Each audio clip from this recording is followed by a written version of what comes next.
ताज्या घडामोडींसाठी आवाज न्यूज नेटवर्क सबस्क्राईब करा आणि बेल आयकॉन प्रेस करा.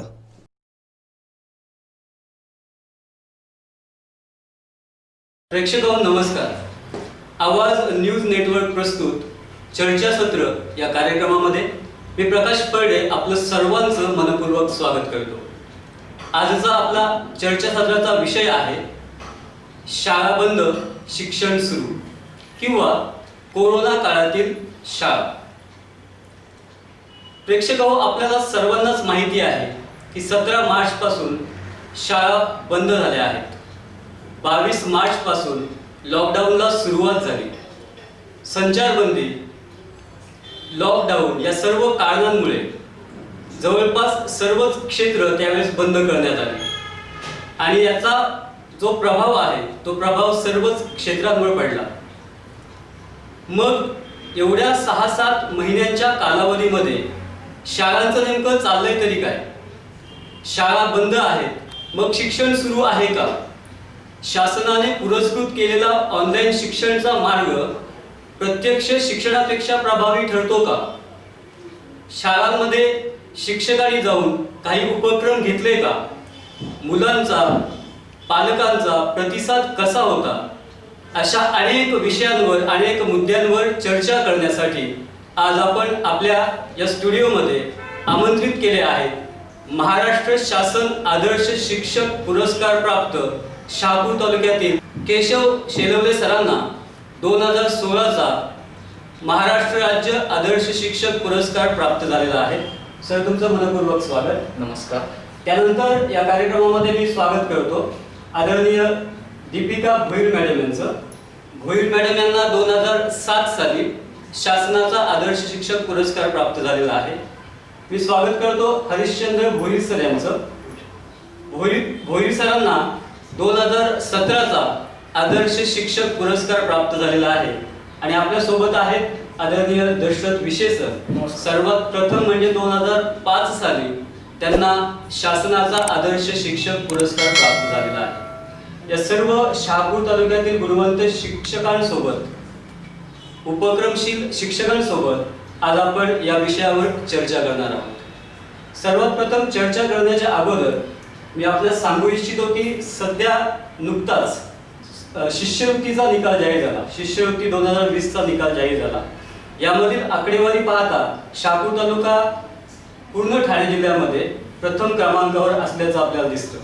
शाळा बंद असूनही हा खूप सुंदर असा निकाल लागलेला आहे. मला वाटतं अस्नोली शाळेमध्ये सर्वात जास्त 27 विद्यार्थी पात्र ठरलेले आहेत. त्यानंतर तुम्ही शिकवत असलेल्या शेलवली शाळेमध्ये 13 विद्यार्थी पात्र झालेले आहेत. मुगाव शाळेमध्ये 10 विद्यार्थी, विशेष तुमच्या शाळेमध्ये म्हणजे नारायणगाव शाळेमध्ये 8 विद्यार्थी प्राप्त झालेले आहेत. त्यानंतर शिरगाव येथील आपल्या शाळेमध्ये 7 विद्यार्थी शिष्यवृत्तीधारक किंवा त्यासाठी पात्र झालेले आहेत. या व्यतिरिक्त ठुणे, शेंद्रूर आणि आदिवली या शाळांमध्ये सुद्धा प्रत्येकी 5 विद्यार्थी शिष्यवृत्तीधारक झालेले आहेत किंवा या परीक्षेतून पात्र ठरलेले आहेत. मग मला पहिला प्रश्न असाच विचारायचा आहे की एवढं सगळं बंद असताना एवढा चांगला जो निकाल लागला त्याचं नेमकं कारण काय? मुळात जो निकाल लागलाय हा निकाल आपला मागच्या वर्षाचा आहे. बरोबर. मला वाटतं 21 फेब्रुवारी 2020 ला ही परीक्षा झाली होती आणि परीक्षा झाल्यानंतर खऱ्या अर्थाने लॉकडाऊन लागला आणि त्याच्यामुळं गेल्या जून महिन्यापासून म्हणजे 2019च्या जून महिन्यापासून ते फेब्रुवारी 2020 पर्यंत घेतलेली शिक्षकांची ती मेहनत होती. त्याच्यामुळे लॉकडाऊनचा फटका त्या परीक्षेला फारसा बसलेला मला दिसत नाही आणि म्हणून मागच्या वर्षी, त्याच्या मागच्या वर्षी आणि हे सलग 3रं वर्ष आहे की ज्यामध्ये आपल्या शहापूरचा वरचष्मा पूर्ण ठाणे जिल्ह्यात आपल्याला दिसतो. याचं कारण त्या ठिकाणी असलेले जे मुख्याध्यापक आहेत ते देत असलेली फ्रीडम, तिथले शिक्षक आहेत ते घेत असलेली प्रचंड मेहनत, अगदी सुट्टीच्या कालावधीचा विचार न करता अगदी स्वतःची पदरमोड करून शिक्षक त्या ठिकाणी जिल्हा परिषद शाळेचे शिक्षक मेहनत करत आहेत आणि याचा सर्व परिपाक म्हणजे या वर्षाचा निकाल आहे. आणि त्याच्यामुळं लॉकडाऊनचा काय फारसा विचार मला त्याच्यामध्ये काही इफेक्ट जाणवला असं काय वाटत नाही. बरोबर. सर, तुम्हाला काय सांगायचं? भोईर सरांनी आता जे मत या ठिकाणी व्यक्त केलं की हा जो निकाल आलेला आहे तो मुळातच फेब्रुवारीमध्ये आमची परीक्षा झाली आणि मार्चमध्ये लॉकडाऊन लागला आणि त्यामुळं तो अभ्यास त्या शिक्षकांनी अगदी जूनपासूनच तयारी करून अतिशय चांगला निकाल आपल्याला या वर्षी आलेला दिसतो. त्यामुळं लॉकडाऊनचा फटका निकालाला बसला असं काही नाही. निकाल हा मागच्या वर्षीच असल्यामुळं लॉकडाऊन आता मार्चमध्ये सुरू झालं, त्यामुळं तसा काही निकाल असेल त्याचा काही संबंध नाही लॉकडाऊनचा, पण त्याचा संबंध मात्र अभ्यासाशी आता जे नवीन वर्ष सुरू झालं त्याच्याशी निश्चित आहे. विशेष मी तुम्हाला प्रश्न विचारतो की 17 मार्चपासून शाळा बंद झाल्या, त्या आजतागायत बंदच आहेत. जे प्रत्यक्ष शिक्षण आहे ते आपण पूर्णपणे बंद केलं होतं. शासनाचे अजूनही निश्चित असं काही ठोस असा काही निर्णय अजून दिलेला नाही. तर नेमकं आपल्याला काय वाटतं की शासनाने हा जो निर्णय घेतलेला आहे अजूनही 17 मार्चपासून तर अजूनपर्यंतचा शाळा बंद करण्याचा, तो योग्य की अयोग्य? मला वाटतंय हा जो निर्णय शासनाने घेतला तो कौतुकास्पद आहे. कारण मुलं ही अगदी जवळ म्हणजे सोशल डिस्टन्सिंग पाळू शकत नाही आणि सोशल डिस्टन्सिंग न पाळल्यामुळं आणि त्यातल्या त्यात जवळ आल्यानंतर अशा प्रकारचा हा जो विषाणू आहे याचा प्रादुर्भाव वाढू शकतो आणि भारतीय जी नवीन पिढी आहे त्या नवीन पिढीला त्याचा फटका बसू शकतो. त्यामुळे शासनाने घेतलेला जो निर्णय तो अतिशय कौतुकास्पद आहे. पण अशाही वेळी आम्ही शिक्षकांनी मात्र खूप वेगवेगळ्या प्रकारच्या युक्त्या आणि कृत्या योजलेल्या आहेत. आम्ही दररोज काही ठिकाणी एक शिक्षक जातो, आता आमच्याकडे दररोज एक शिक्षक जातो. त्यानंतर आम्ही ऑनलाईन चाचणी, ऑनलाईन मटेरियलचा वापर केलेला आहे, जेणेकरून त्याचा फायदा आपल्या विद्यार्थ्यांना आपल्या समाजाला कसा होईल. कारण आमचे हे सर आहेत हे चाचणी जी तयार करतात ती आम्हाला 7-8 जणांना देतात, जेणेकरून आमच्या मुलांना सगळ्यांना त्याचा फायदा होईल. आम्ही सुद्धा तयार करतो, ती सुद्धा सगळ्यांना आम्ही देतो, जेणेकरून सगळ्याच विद्यार्थ्यांचा कशा प्रकारचा विकास होईल या दृष्टीने आम्ही पाहत असतो. तर जेथे जाईल तेथे राहील, ऐकू ये मला, रडू नको, रुसू नको, हसरे माझ्या मुला, या उक्तीप्रमाणे आम्ही शिक्षक लोक आमच्या मुलांकडे पाहत असतो. बरोबर. पण आणखीन एक विषय असा आहे की फक्त समाजाला असं दिसतंय की शाळा बंद आहे. सोशल मीडिया असेल किंवा इतर ठिकाणी तेच वाचण्यात येतं, ऐकण्यात येतं आणि मनस्थिती पण तशीच आहे. पण या संपूर्ण कालावधीमध्ये म्हणजे 17 मार्चपासून तर आतापर्यंत प्रत्यक्ष शिक्षण बंद झालं, पण नेमकं त्यावेळेस काय चालू होतं? नाही, प्रत्यक्ष शिक्षण बंद झालंय असं म्हणता येणार नाही. म्हणजे शाळा नाही, पण शिक्षकांनी साधारण 15-1 दिवस गेले असते, पण त्यानंतर चळवळ उभी केलेली आहे. त्यांनी अगदी चांगल्या पद्धतीने स्वाध्याय पुस्तिका, त्यानंतर सगळं वर्क काम दिलेले. याशिवाय ऑनलाईन शिक्षण जे आहे ते शिक्षण सुद्धा सुरू आहे. आता माझ्या शाळेचं उदाहरण झालं तर आमचे 4 शिक्षिका ऑनलाईन व्हिडिओद्वारे मुलांना शिक्षण देत आहेत आणि या शिक्षणाद्वारे प्रत्यक्ष सगळे अनुभव मुलांना आपण देऊ शकत नाही. म्हणजे मुलांचा बौद्धिक, शारीरिक आणि मानसिक विकास करायचा असतो. त्यापैकी गुणात्मक आणि म्हणजे बौद्धिक विकास होतोय, पण जो शारीरिक विकास आहे, जे कौशल्यात्मक विकास आहे तो करणं प्राप्त आहे. तो आपण प्रत्यक्ष ऑनलाईन न घेता आता मुलांना खेळायला चान्स दिला पाहिजे. मग यासाठी आमचे सर्व शिक्षक आठवड्यातून फेरी मारतात. त्यावेळेस मुलांना त्याशिवाय कार्यानुभवाचे जे कलात्मक गुण आहेत त्याविषयी मार्गदर्शन करतात. त्याशिवाय इतर ज्यांची जे स्वाध्याय आहेत ते चुकलेले स्वाध्याय काय आहेत ते तपासून त्यांना त्या ठिकाणी मार्गदर्शन करतात आणि अशा पद्धतीने सर्व ठिकाणी सर्व शिक्षक या भूमिकेमध्ये चांगली पद्धतीने ही भूमिका निभावत आहेत. आणि खऱ्या अर्थाने संपूर्ण 100% शिक्षण होत आहे असं मी म्हणणार नाही, पण अगदी चांगल्या पद्धतीने सर्व शिक्षक घरून ऑनलाईन पद्धतीने, कोणी दीक्षा ॲपचा वापर करतं, कोणी आकारिक परीक्षा असो किंवा सगळी गुणपत्रिका सगळे गोळा करून घरी आणतात, तपासतात, झालेल्या चुकांचं विद्यार्थ्यांना मार्गदर्शन करतात आणि अशा पद्धतीने हे जे काम आहे ते सातत्याने चालू आहे असं मला वाटतं. माझा प्रश्न तुम्हाला चौघांना आहे, कारण आपण चर्चा करतोय की आपण आपल्या शाळांमध्ये कोणकोणते नाविन्यपूर्ण उपक्रम या कोरोना कालावधीमध्ये राबवले गेले. पहिली गोष्ट म्हणजे आम्ही झूम मिटिंग घेण्याचा प्रयत्न केला. सगळे विद्यार्थी झूम मिटिंगला ॲडजस्ट झालेले आहेत, कारण सगळ्यांच्याच परत ते इंटरनेटची सुविधा नाही आणि त्यामुळे त्या मुलांना थोडा प्रॉब्लेम झाला. पण जेवढी झाली एकत्र आली त्यांच्याशी आम्ही संवाद साधण्याचा प्रयत्न केला. त्यानंतर मग मात्र आम्ही तो थोडासा बाजूला ठेवला आणि त्यानंतर मुलांशी कसा संपर्क साधायचा या दृष्टीने आम्ही थोडासा गावातील जी महत्त्वाची माणसं होती यांच्याशी संपर्क साधला. कशा पद्धतीने त्या दृष्टीने एक विचार केला आणि नेमका सह्याद्रीवर टेलिव्हिजन प्रोग्राम सुरू झाला होता. त्या टेलिव्हिजन प्रोग्रामच्या वेळी आम्ही प्रत्येक विद्यार्थ्याला फोन करून सांगितलं की आता बरोबर 7:30 वाजले, 8वीचा प्रोग्राम सुरू झालेले आहे, 8 वाजलेले आहेत, 7वीचा प्रोग्राम सुरू झालेले आहे आणि त्यावेळी आम्ही त्या मुलांना जागा करत होतो आणि जेणेकरून मुलांचा कसा अभ्यास होईल आणि त्यानंतर त्या रिव्हिनिंग प्रोग्राममधून काय इफेक्ट तुम्हाला मिळाले, काय फायदा झालेला आहे तोही सुद्धा आम्ही मुलांना विचारत होतो, जेणेकरून मुलांचा आणि आमचा संबंध कसा जवळचा राहील यासाठी आम्ही विविध प्रकारचे उपक्रम राबवले. त्यानंतर आम्ही मुलांना सांगितलं की तुम्ही जे काही प्रोग्राम करता, उदाहरणार्थ स्पेलिंग पाठ करता किंवा एखादा धड्याचं वाचन करता, कवितेचं वाचन करता, तर तुम्ही ते कवितेचं वाचन, पाठाचं वाचन जे आहे ते आम्हाला ऑडिओ कॅसेट पाठवा आणि ऑडिओ कॅसेट पाठवल्यानंतर आम्ही ती ऑडिओ सगळ्यांना दाखवत होतो कशा पद्धतीचे मुलं करतात ते. आणि त्याचा एक फायदा अतिशय झाला की एका मुलाने केल्यानंतर दुसरा मुलंही करायला लागला आणि जवळजवळ संपूर्ण शाळा जी आहे आमची ती अशा प्रकारच्या आदान प्रदानाच्या मागे लागलेली आहे. होईल सर, आपण काय उपक्रम राबवले? बघा, मार्चपासून लॉकडाऊन सुरू झालं आणि खऱ्या अर्थाने एक मनामध्ये खंत होती की आता प्रत्यक्ष विद्यार्थी काही भेटणार नाही. आठवड्यातून 1-2 दिवस जाऊन विद्यार्थ्यांशी पहिल्यांदा एकूच केलं. त्यानंतर आम्ही एक नियोजन तयार केलं प्रत्येक आठवड्याचं की सोमवारी काय होणार, मंगळवारी काय घेतलं जाणार ऑनलाईन. त्या संदर्भात व्हिडिओज निर्मिती स्वतः आणि प्लस यूट्यूबवर असलेले व्हिडिओ आहेत ते मी पाठवायला लागलो. पुन्हा 8-15 दिवसानंतर मला असं लक्षात आलं की ठराविक मुलांचाच रिस्पॉन्स येतो. मग रिस्पॉन्स कमी मुलांचा काय येतोय याचं कारण शोधलं. तेव्हा असं लक्षात आलं की लॉकडाऊन जोपर्यंत क्लिअर कट लॉकडाऊन होतं मेपर्यंत, तोपर्यंत बऱ्यापैकी मुलांनी आम्हाला रिस्पॉन्स दिला. मे नंतर लॉकडाऊन थोडंसं शिथिल झालं आणि लॉकडाऊन शिथिल झाल्यानंतर पालक स्वतःचा मोबाईल स्वतःबरोबर घेऊन जायला लागले आणि मग ही मोठी अडचण आमच्याकडे निर्माण झाली. मग या सगळ्या गोष्टीच्या अनुषंगाने आम्ही आमच्या स्टाफमध्ये चर्चा केली आणि याच वेळेस आम्हाला आदिवासी उन्नती मंडळ ही जी संस्था आहे की ज्याच्यामध्ये मी स्वतः एक व्हॉलेंटियर म्हणून काम करतो, त्याचे समन्वयक आहेत शहापूर तालुक्यातले रामचंद्र कशिवले सर. यांच्याशी चर्चा केल्यानंतर मला कशिवले सरांनी विचारलं काय करते. त्या ठिकाणी आदिवासी उन्नती मंडळाचे मोदी म्हणून एक राजूभाई सेठ आणि मोदी प्रकाश मोदी हे त्या ठिकाणी काम करत आहेत.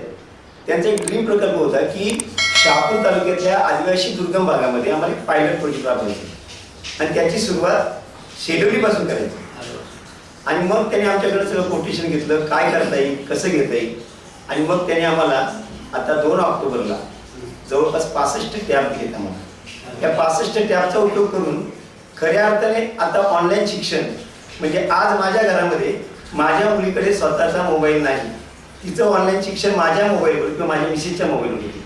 पण माझ्या खेड्यातील ज्या मुलं आहेत विद्यार्थी आहेत ते मात्र स्वतःच्या टॅबवर स्वतः त्या ठिकाणी कधी मी आता म्हटलं मला लिंक पाठवते, मी ग्रुप केलाय, लिंक पाठवते, आता ऑनलाईन आहे, लगेच 5 मिनिटांनी ऑनलाईन सुरू आपलं.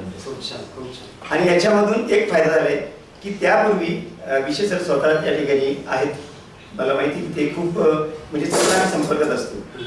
आम्ही काय केलं, एक नियोजन केलं की रोज आपण अभ्यास देतोय, ऑनलाईन अभ्यास दिला, स्वाध्याय दिला, ठीक आहे सगळं झालं, पण त्याचं चाचणी काय नक्की करतात का मुलं सांगायला कारण काय सांगायची आमच्याकडे मोबाईल नाही. मग त्याच्यावर आम्ही एक उपाय केला, रोज जो आम्ही अभ्यास दिलाय त्याच्यावर एक चाचणी संध्याकाळी दिली जाते 7:30-8ला. 10 प्रश्न असतात, 20 मार्काची चाचणी असते आणि त्याच्यामध्ये आम्हाला रिस्पॉन्सेस देतात मुलांचे. म्हणजे आज माझ्या वर्गातल्या सगळ्या मुलांचे रिस्पॉन्सेस मला मिळतात रोज, म्हणजे हा पूर्वीचा उपक्रम होता. पण हे उपक्रम करत असताना माझ्या एक आणखी लक्षात आलं कारण मी काही शिकवत नाही माझ्या मुलांना, काही सांगत नाही, त्यांच्या अडचणी मला सांगता येत नाही कारण मोबाईल नसतो त्यांच्याकडे. आणि आज मात्र असं झाले की रोज सकाळी 2.5 ते 3 तास, संध्याकाळी 2.5 ते 3 तास अशा पद्धतीने चांगल्या पद्धतीने ऑनलाईन शिक्षण सुरू आहे. फक्त मला एक सांगावंसं वाटते, ही फक्त माझ्या शाळेत सुरू आहे. खेड्यापाड्यामध्ये आजही मुलांच्याकडं नेटवर्क प्रॉब्लेम आणि त्यापेक्षा डिव्हाइस प्रॉब्लेम म्हणजे मोबाईलच नाही अवेलेबल, हा मोठा प्रॉब्लेम आहे. आणि कदाचित आदिवासी उन्नती मंडळासारखे ज्या संस्था आहेत त्या जर उभ्या राहिल्या आणि शिक्षकांची मानसिकता असेल तर ही गोष्ट चांगल्या प्रकारे आपण आता लॉकडाऊनच्या काळामध्ये चांगलं एज्युकेशन मुलांना देऊ शकतो असं मला वाटतं. म्हणजे आपण आवाहन करूया सर्व सामाजिक संस्थांना की शहापूर तालुक्यामध्ये ऑनलाईन शिक्षण घेणं सर्वांसाठी शक्य नाही आहे. आपल्याला जर शक्य असेल तर आपण निश्चितच शाळांशी संपर्क करावा आणि या विद्यार्थ्यांच्या शिक्षणामध्ये मदत करावी. यांच्याकडे तुमच्याकडे येतोय, आपणही आपल्या शाळांमध्ये विविध सारे उपक्रम राबवले आहेतच, त्याविषयी आमच्या सर्व प्रेक्षकांना काय सांगाल? आत्ताच होईल सरांनी सांगितलं की टॅबची उपलब्धता नाही, परंतु आमच्या गावातले विद्यार्थी संख्या कमी आहे आणि याशिवाय ग्रामस्थांचं सहकार्य अगदी उत्तम आहे. त्यामुळे काही ग्रामस्थ जे दुकानदार आहेत ते कुठे गावाला जात नाही, मग त्यांनी स्वतःचा मोबाईल, आता शरद उमोने नावाचे एक आहेत दुकानदार, तर अतिशय उत्तमरित्या सर्व मुलांना आता कुठल्याही प्रकारची त्या गावामध्ये लागण झालेली नाही, त्यामुळे पालकांमध्ये भीतीही नाही. ते सर्व मुलांना आपल्या तासाला म्हणजे माझ्या वर्गाचं शिकवताना मला उपलब्ध करून देतात मोबाईल त्यांचा, आणि व्हिडिओद्वारे आम्ही पाठांचं वेगवेगळ्या पद्धतीचं शिक्षण घेतो. माझ्या तासानंतर दुसऱ्या शिक्षकांना जरी गरज असेल तर ते उपलब्धता करून देतात. याशिवाय गावातील एक शिक्षक आहेत, ते सुद्धा संध्याकाळी 6च्या दरम्यान वैयक्तिक नसलं तरी सर्व गटातल्या वर्गातल्या मुलांचं त्या ठिकाणी त्याच्या घरी बोलून त्यांना जे अडेल, त्यांचे जे प्रश्न असतील ते सोडवण्यासाठी आम्ही त्यांना विनंती केली आणि त्यांनी सुद्धा त्या पद्धतीने निपसे सरांनी मदत केलेली आहे आणि तो एक चांगला उपक्रम आहे. त्याच्यानंतर जी हुशार मुलं आहेत वर्गातील, त्या हुशार मुलांच्या मार्फत गटागटाचं नियोजन केलेले की ज्याच्या 2-3 घरं जवळ आहेत, मग त्या मुलांना घेऊन त्यांना काही अडत असेल तर ते त्यांनी तिथे मार्गदर्शन करायला पाहिजे.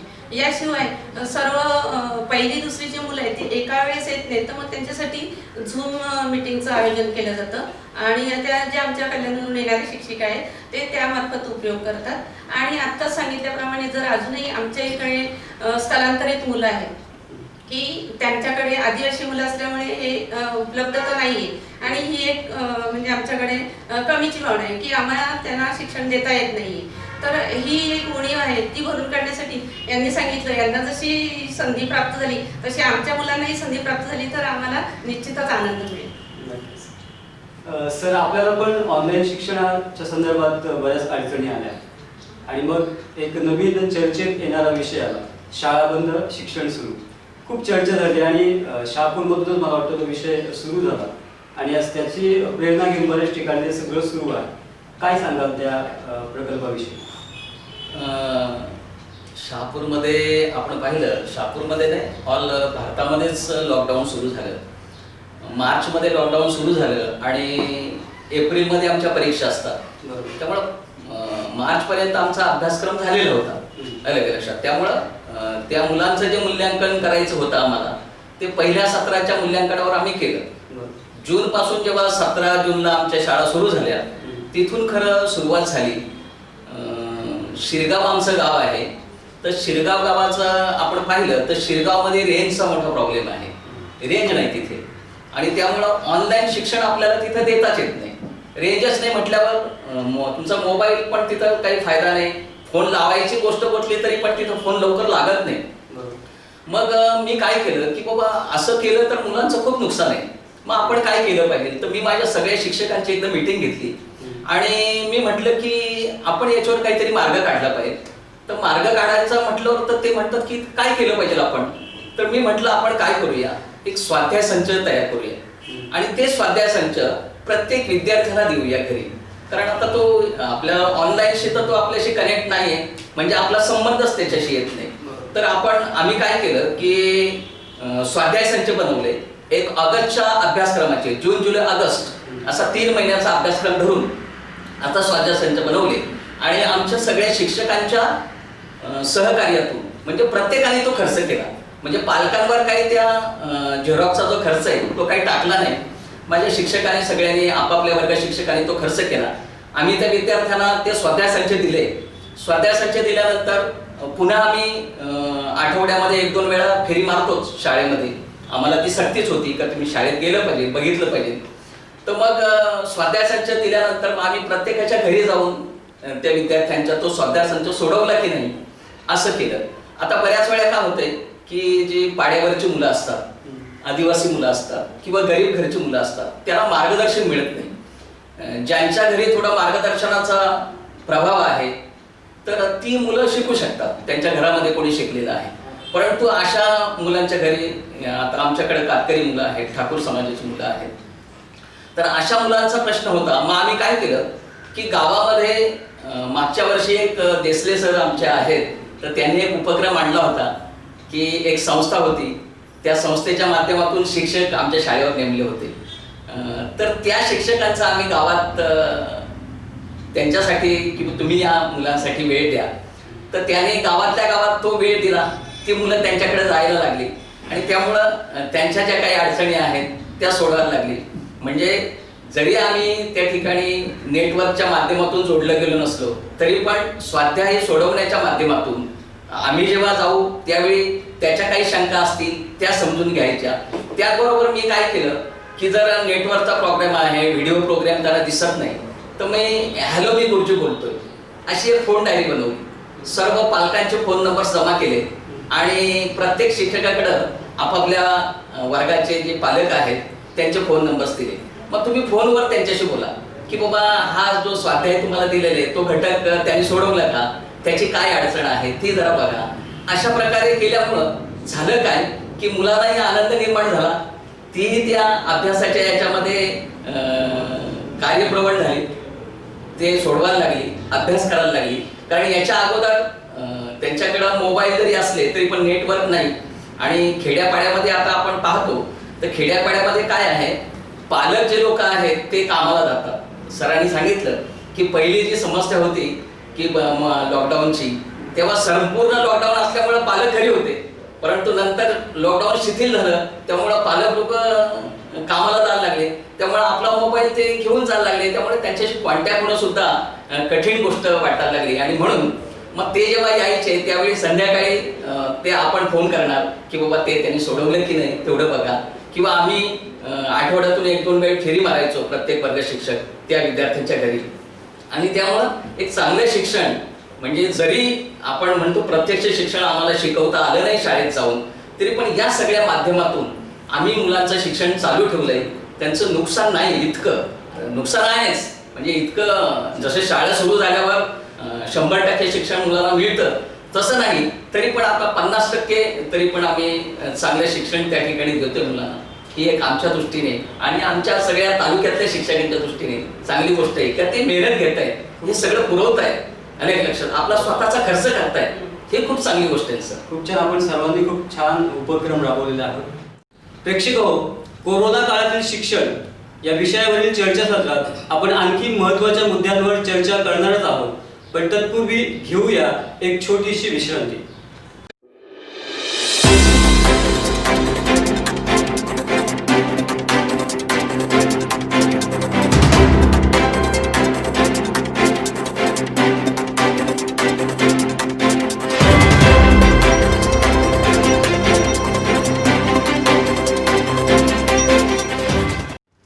प्रेक्षको नमस्कार. आवाज न्यूज नेटवर्कच्या चर्चासत्र या कार्यक्रमामध्ये मी पुन्हा एकदा आपल्या सर्वांचं मनपूर्वक स्वागत करतो. आजचा विषय आहे कोरोना काळातील शिक्षण आणि आपल्यासोबत आहेत महाराष्ट्र राज्य आदर्श शिक्षक पुरस्कार प्राप्त सर्व गुणवंत शिक्षक. पुन्हा एकदा तुमचं स्वागत करतो कार्यक्रमामध्ये. नमस्कार. आपण मगाशी प्रत्यक्ष शिक्षण आणि ऑनलाईन शिक्षण दोन्ही विषयांवर चर्चा केली. लॉकडाऊनच्या पूर्वी आपण सर्वात जास्त प्रभावी माध्यम होतं प्रत्यक्ष शिक्षण आणि आता मात्र आपण ऑनलाईन शिक्षण ही नवीन संकल्पना मोठ्या प्रमाणावर राबवण्याचं शासनाकडून आपल्याला निर्देश आहे. नक्की प्रत्यक्ष शिक्षण आणि ऑनलाईन शिक्षण याच्यामध्ये काय फरक आहे? बघा, खरं म्हणजे शेवटी ऑनलाईन शिक्षण ही एक आपली थोडक्यात ॲडजस्टमेंट आहे. प्रत्यक्ष शिक्षणामध्ये काय होते की सर्वांगीण विकास जो बालकाचा व्हायला पाहिजे, तो सर्वांगीण विकास होण्यासाठी प्रत्यक्ष शिक्षण अतिशय मोलाची कामगिरी करते. आज मुलांचे खेळ थांबले नकळत, ते खेळत असतील घरी, पण वेगळ्या पद्धतीचे खेळ जे भविष्यकाळाच्या दृष्टीने आपल्याला जर आंतरराष्ट्रीय पातळीवर ऑलिम्पिकमध्ये जर जायचं असेल त्याची खरी जी नांदी आहे ती आपल्याला प्राथमिक शिक्षणामध्ये दिसते, प्राथमिक शिक्षणामध्ये दिसते आणि नांदी थांबली. त्याचबरोबर वेगवेगळ्या प्रकारच्या कला आहेत विद्यार्थ्यांमधल्या, त्या कला आज जरी आपण ऑनलाईनमध्ये किती म्हटलं तरी कुठंतरी बंद नाही. फक्त ऑनलाईन शिक्षण म्हणजे माझ्या मते 0पेक्षा 1 बार, काहीच नसण्यापेक्षा आता आम्ही जे करतोय, आम्ही तमाम शाखा तालुक्यातील शिक्षक जे करतोय ते जे करतोय ते फक्त 0पेक्षा 1 बार म्हणून करतोय, म्हणजे ते शिक्षण परिपूर्ण आहे असं मला ते वाटत. विशेष सर आपलं काय म्हणणं आहे? बरोबर आहे. भविष्याने जे सांगितलं ते अगदी बरोबर आहे की मुलांचा मानसिक सामाजिक जो विकास व्हायला पाहिजे तो शाळेच्या पिरियडमध्ये होत असतो. आपल्या जोडीची मुलं कशी बोलतात, कसे वागतात आणि कशा पद्धतीने आपण वागलं पाहिजे याचं ज्ञान त्याला प्रत्यक्षात शिक्षण चालू असताना होत असते. परंतु आज तशी परिस्थिती नाही. दुसरी गोष्ट अशी की आम्ही एकेरीच त्यांची आणि आमची जी लिंक आहे सध्या ती एकेरी लिंक चालू आहे. कारण मोबाईलवर जरी आपण कुठल्या प्रकारचं ऑनलाईन जरी शिक्षण सुरू केलं तर ते एकेरीच तिकडून येणारा प्रतिसाद नाही किंवा आमचा जाणारा प्रतिसाद जो आहे तो किती जण ऐकतात तेही समजत नाही. जेणेकरून त्यामुळं मुलांचा जो विकास व्हायला पाहिजे. ज्यावेळी आम्ही प्रत्यक्ष शिकवतो तेवढी एखाद्या मुलाला शंका आली की त्याला ते सांगतो किंवा त्याच्या चेहऱ्यावर आम्ही शोधतो की या मुलाला समजत नाही, पुन्हा शिकवलं पाहिजे. परंतु आता मात्र तो प्रॉब्लेम झालेला आहे की त्या मुलांना आम्ही तशा प्रकारचं समजून देऊ शकत नाही. यासाठी या मुलांचे आम्ही थोडेसे ॲडजस्ट केलेले. त्या मुलांनी आम्हाला सुद्धा त्यांचे अभ्यासाचे व्हिडिओ पाठवावेत, त्यांना काय येत नाही यासाठी आम्ही जवळून त्यांचे संपर्क साधलेले. सगळ्यांचे व्हॉट्सअप ग्रुप तयार केलेले आहेत. 1ली, 2री, 3री, 4थी, 5वी, 6वी, 7वी आणि 8वी अशा प्रकारचे ग्रुप तयार केलेले आहेत. आणि त्या ग्रुपवरती मुलं टाकल्यानंतर या मुलांनी टाकलेले म्हणून मला सुद्धा त्याला टाकता येईल. परंतु निश्चित भिडसरांच्या मध्ये बरोबर आहे की 0पेक्षा 1 बरा, 0पेक्षा 1 बरा, 10% काम प्रत्यक्षात चालू आहे. कारण जरी आम्ही अशा प्रकारे शिकवत असतो तर त्या मुलांचं शिक्षण खरे अर्थाचं शिक्षण जे आहे, अनौपचारिक शिक्षण जे आहे, औपचारिक शिक्षण हे फक्त 10% सुरू आहे. 90% ऑफर करू लागत नाही. कारण जेणेकरून त्या मुलांचा कार्यानुभव, कला, त्यानंतर शारीरिक शिक्षण या विषयांचा अभ्यास होत नाही. आणि प्रत्यक्षात कितीही काही केलं ते मुलांसाठी आपण आहोत आणि मुलं आपल्यासाठी आहेत. ही जी सांगड आहे ती सध्या मात्र निश्चित बाजूला झालेली आहे असं मला वाटतं. आणि काय वाटतं म्हणजे ऑनलाईन शिक्षण हा पर्याय होऊ शकतो का? पर्याय नाही होऊ शकत, पण आता एक आपल्याला एक सुविधा भेटली की आपण यापुढेही याचा जेव्हा शाळा सुरू होईल त्यावेळेस याचा वापर जर केला तर जे मागे मुलं आहेत त्या कमीत कमी मुलांशी आपण संपर्क साधू शकतो आणि आणखीन आपली त्यांच्यासाठी आपण वेळ देऊ शकतो. आणि आत्ताची जी ऑनलाईन पद्धती आहे ते वर्गामध्ये आपण जी भावनिक गुंतागुंत असते मुलांची आणि आपली, एखाद्या मुलाने खूप चांगलं कार्य केलं ते आपण त्याच्या पाठीवर थाप मारतो, त्याचं चुकलं तर त्याला जाऊन तिथे मार्गदर्शन करतो. असं आपण सातत्याने वैयक्तिक आता जास्त काही करू शकत नाही. आणि ही जी भावनिक आहे, जी गुंतवणूक आहे ती तिथे खूप मुलांना भावलेली असते. म्हणजे आपला शिक्षक आपल्यासाठी काय करतोय, वैयक्तिक मार्गदर्शन कसं करतोय आणि त्याला जी उर्मी असते शिक्षणाची ती आपण या शिक्षणातून प्रत्यक्ष शिक्षणातूनच देऊ शकतो, ती व्हिडिओद्वारे देऊ शकत नाही. पण आपण शैक्षणिक साधनांचा जो उपयोग म्हणतो त्या उपयोगातील हे एक साधन निश्चितच होऊ शकतं. आणि समजा आता वर्षभरात आम्ही शाळेमध्ये निश्चित नुसतं आपले पुस्तकं, पाठ्यपुस्तक, मार्गदर्शन आणि परीक्षा एवढीच माध्यमं नाही आहेत. तर त्या व्यतिरिक्त आपण मुलांना विविध गुणदर्शन स्पर्धा, मग नाट्यस्पर्धा असो, त्यामध्ये वक्तृत्व स्पर्धा असो, गायन स्पर्धा असो, अशा वेगवेगळ्या प्रकारच्या स्पर्धा आपल्या जिल्हा पातळीपर्यंत आम्ही नेलेल्या आहेत. राज्य पातळीवर मग ते जे एकांकिका असो त्यातले जे मुलांना दाखवण्याचं जे कसब आहे ते शिक्षकांतून मुलांमध्ये उतरवण्याचा प्रयत्न करतो. मग अशा वेळेस ही जे व्हिडिओ कॉलिंग शिक्षण आहे किंवा ऑनलाईन ॲपद्वारे शिक्षण आहे याच्यातून त्याचा पुरेसा असा उपयोग होऊ शकत नाही असं मला वाटतं. तुमचाच एक मुद्दा घेऊन पुढचा प्रश्न मी सरांना विचारतो. म्हणजे थोडक्यात काय झालं तर विद्यार्थी आणि शिक्षक ही जी आंतरक्रिया आहे ती पूर्णपणे बंद झाली आहे. नक्की याचा इफेक्ट जो आहे तो निश्चितच नकारात्मकच आहे. तुम्हाला काय वाटतं? निश्चित तुमचा मुद्दा बरोबर आहे की भोईर सरांनी, विषय सरांनी जे मुद्दे मांडले की 0पेक्षा 1 बरा, तर असंच आहे ना सर. म्हणजे काही नसण्यापेक्षा काहीतरी असणं खूप महत्त्वाचं आहे. आणि म्हणून सारे शिक्षक जी धडपड करतायत आणि त्या धडपडीतून की बाबा माझ्या मुलाला काहीतरी यायला पाहिजे, काहीतरी त्याची तयारी झाली पाहिजे, हा भाग आहे. नाहीतरी ही जी सगळी साधनं आहेत आम्ही जी वापरतो हा फक्त शिक्षणाचा एक भाग आहे सर. अरे का लक्षात, ते म्हणजे शिक्षण नाही. अरे का लक्षात, बऱ्याचशा गोष्टी असतात. आता आमचा परिपाठ असतो शाळांचा, त्या परिपाठामधून विद्यार्थ्यांवर विविध असे संस्कार घडत असतात. बोधकथा असतील, इतर काही भाषण बोलायचं असेल, जयंती असतील, पुण्यतिथी असतील, वेगवेगळ्या स्पर्धा आमच्या त्यावेळी होत असतात. तर ते विद्यार्थी ज्या पद्धतीने घडतायत तसं इथं काही चान्स नाही ना त्याला. अरे लक्षात. आणि त्यामुळं इतकं काही चांगलं त्याच्यामधून या ऑनलाईन शिक्षणामधून होते असं नाही. आणि बऱ्याच आता तुम्ही शहापूरचा जर विचार केला तर शहापूरमध्ये अशी अवस्था आहे की अगदी थोड्याफार प्रमाणामध्ये मोबाईल्स उपलब्ध आहेत मुलांकडे. आता भोईर सरांची शेलोळी शाळा आहे तिथं 60-65 गॅप दिले एका संस्थेने म्हणून ते आज त्या ठिकाणी घेऊ शकतात. बाकीकडं सगळी बोंबच आहे ना. म्हणजे त्या विद्यार्थ्यांना साधा फोन मिळत नाही सर. अरे लक्षात, आदिवासी पाड्यावरची मुलं आहेत त्यांना साधा फोन नसतो, तर त्यांच्याशी कसा संपर्क करणार, ते काय शिक्षण घेणार. म्हणजे त्या शिक्षणाच्या प्रवाहापासून ते आता लांबच आहेत. अरे लक्षात. त्यामुळं हे जे ऑनलाईन सध्या शिक्षण चालू आहे तो फक्त एक आपण म्हणूया पर्याय आहे की ते पूर्ण 100% त्याच्यामधून शिक्षण होते असं नाही. तो पर्याय म्हणून सगळे शिक्षक वापरतात. त्या शिक्षकांचं कौतुक आहे की बाबा माझ्या मुलाला काहीतरी आलं पाहिजे असं. आपल्या सर्वांच्या बोलण्यावरून किंवा आपण वस्तुस्थिती पाहतो की शिक्षकांना खूप वाटतं की आपण काहीतरी विद्यार्थ्यांसाठी करावं. त्यांची प्रत्येक गोष्टीमध्ये धडपड चालू आहे. पण शहापूरमधील कोरोना रुग्णांची संख्या पाहता किंवा ऑनलाईन शिक्षणासाठी उपलब्ध उपकरणं यांची उणीवा पाहता अशा कोणत्या अडचणी आहेत की ज्यांच्यामुळे तुम्हाला वाटतंय खूप पण प्रत्यक्ष ते करता येत नाही, किंवा पालक किंवा विद्यार्थी ते कुठे कमी पडतात का, किंवा त्यांचं सहकार्य चांगलं आहे का, नक्की काय म्हणावंसं वाटतं तुम्हाला? पहिली गोष्ट म्हणजे शासन ज्या पहिले जे अन्न वस्त्र निवारा, तर अन्नासाठी त्या पालकाला जर मिळत असेल तर त्याच्यासाठी त्यांनी 5 किलो तांदूळ मोफत दिलेले आहे. बरोबर. म्हणजे त्या संपूर्ण कुटुंबाला तांदूळ मोफत दिलेले आहे. तसे इंटरनेटची जी सुविधा शाळेत स्तरावरची ही त्यांनी त्या मुलांना द्यायला पाहिजे होती, जेणेकरून त्याचा एक फायदा झाला असता. दुसरी गोष्ट महत्त्वाची म्हणजे आता जो दीक्षा ॲप आहे, हा दीक्षा ॲप हा 10,000 पर्यंतच्या मोबाईलमध्ये अजिबात इन्स्टॉल होत नाही. बरोबर. तो 12, 13, 14, 15, 20,000च्या मोबाईलमध्ये इन्स्टॉल होतो.